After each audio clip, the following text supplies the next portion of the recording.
Bagyong Ophel, lumakas pa at posibleng maging super typhoon, signal number 3, itinaas na. Update, Typhoon Ophel. As of 12 a.m., November 14, 2024, Thursday. Location of center, 11 p.m., 275 km east of Kasiguran, Aurora, 16.2 degrees north, 124.9 degrees east. 10 mean sustained winds, Pagasa, 150 km per hour near the center. 10 mean gustiness, Pagasa, up to 185 km per hour. Movement, west-northwestward at 25 km per hour. Central pressure, 960 hectopascals. Tropical cyclone wind signal number 3. 89 hanggang 117 km per hour lakas ng hangin ang inaasahan. Northeastern portion of mainland Cagayan, Santa Ana. Tropical cyclone wind signal number 2. 62 hanggang 88 km per hour lakas ng hangin ang inaasahan. Southern portion of Batanes, Mahatao, Uyugan, Basco, Ivana, Sabtang.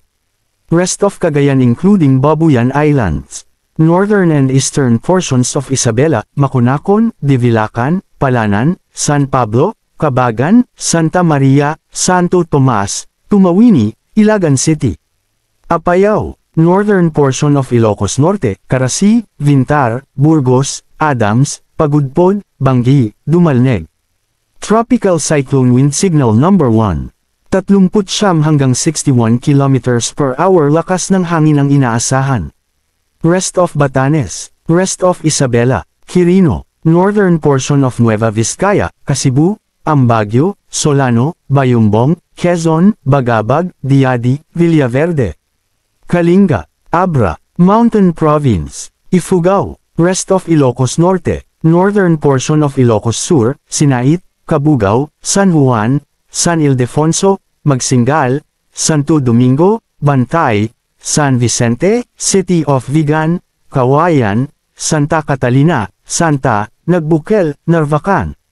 Northern portion of Aurora, Dilasag, Kasiguran, Dinalungan, Dipakulaw. Ang pinakamataas na tropical cyclone wind signal na itataas ng Pagasa sa Bagyong Ophel ay wind signal number 4 ngunit hindi din inalis ang tsansang itaas ang wind signal no. 5. Ano ang inaasahan? Rainfall forecast. Ngayong gabi hanggang bukas ng gabi, November 13 hanggang 14. Intense to torrential rains, Cagayan, Isabela. Heavy to intense rains, Apayao, Kalinga. Moderate to heavy rains, Batanes, Ilocos Norte, Abra, Mountain Province, Ifugao, Quirino, Nueva Vizcaya, Aurora. Bukas ng gabi hanggang Biyernes ng gabi, November 14 hanggang 15. Intense to torrential rains, Batanes, Cagayan. Heavy to intense rains, Ilocos Norte. Moderate to heavy rains, Apayao, Abra. Biyernes ng gabi hanggang Sabado ng gabi, November 15 hanggang 16. Heavy to intense rains, Northern Samar. Moderate to heavy rains, Eastern Samar, Samar. Katamtaman hanggang sa mataas na tayansa ng daluyong, 1.0 hanggang 3.0 metro ang taas. Katumbas Batanes, Ilocos Norte, Ilocos Sur, Cagayan kabilang ang Babuyan Islands, Isabela, Northern Aurora. Gale warning katumbas Northern and Eastern Northern Luzon, Eastern Central Luzon.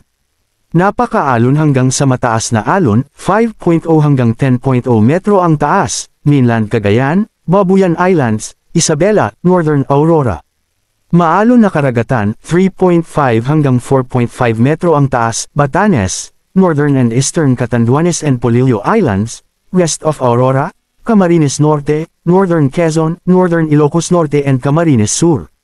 Katamtamang alon, 2.0 hanggang 2.5 metro ang taas, Northeastern Quezon including rest of Polillo Islands, Eastern Albay and Sorsogon, Northern and Eastern Northern Samar, rest of Ilocos Region, rest of Catanduanes, Eastern Camarines Sur and Eastern Samar. Lakas ni Bagyong Ophel at paggalaw nito.